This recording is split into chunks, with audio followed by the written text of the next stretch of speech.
वहीं 27 तारीख का दिन देखें तो शुक्रवार का अवसर है और एकादशी तिथि विद्यमान है। आमल की एकादशी का योग बना हुआ है और आपकी राशि में जो इन दिनों ग्रहों का योगायोग चल रहा है थोड़ा मानसिक तौर पर आपको अशांत करता दिखाई दे रहा है और थोड़ा सा जुकाम, नज़ला इत्यादि का दिन आपके लिए थोड़ा सा परेशान करने का योग भी बना सकता है। तो इसलिए जुकाम का, अपने श्वास संबंधी रोग का ध्यान रखते हुए कार्य करने का प्रयास करना चाहिए। वजन संबंधित चीज़ें थोड़ी बढ़ती दिखाई दे रही हैं। धन के मामले में तो ग्रह पूरी सपोर्ट पर बैठा ही हुआ है, लेकिन शरीर माध्यम खलु धर्म साधनम, इस बात का ध्यान रखते हुए कार्य करने का प्रयास करना चाहिए।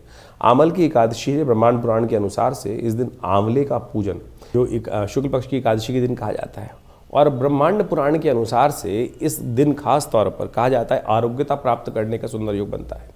फागुन मास की शुक्ल पक्ष की एकादशी के दिन कहा जाता है कि आंवले के पेड़ के नीचे बैठकर भगवान विष्णु का यथाउचित भाव से पूजन करना, कथा का श्रवण करना से क्या होता है कि जो भयंकर से भयंकर बीमारी के योग भी जीवन में होते हैं ना, ग्रहण प्रभाव के अनुसार से बनते हैं, वो भी कहीं ना कहीं दूर हो जाते हैं। और इस दिन विशेष तौर पर भगवान विष्णु का धात्रेयी नमः इस मंत्र का उच्चारण करते हुए पूजन करना, आंवले का दान करना, भगवान विष्णु को विशेष तौर पर अपनी जितनी आयु हो उतने बड़े आंवले लेकर उनकी माला भगवान को अर्पित करने से अद्भुत रूप से कल्याण के योग बन जाते हैं। तो इस दिन बड़ी श्रद्धा से व्रत करें, भगवान के नाम का संकीर्तन करें, ओम नमो नारायणाय इस मंत्र का जप करें, कल्याण के योग बनेंगे। कष्ट भी दूर होने की स्थिति बहुत बढ़िया से आपकी राशि में बनने की स्थिति बन जाएगी।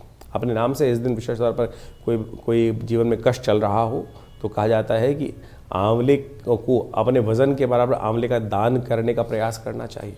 इस दिन यथेच्छ मात्रा में इन दिनों बहुत ताज़ा आंवला आ रहा होता है और अभी चैत्र तक तो सुंदर रूप से प्राप्त हो गई होगा। तो ये शास्त्र के अनुसार से, जो विधि के अनुसार से वर्णित उपाय हैं, इनको करिए, कल्याण होगा।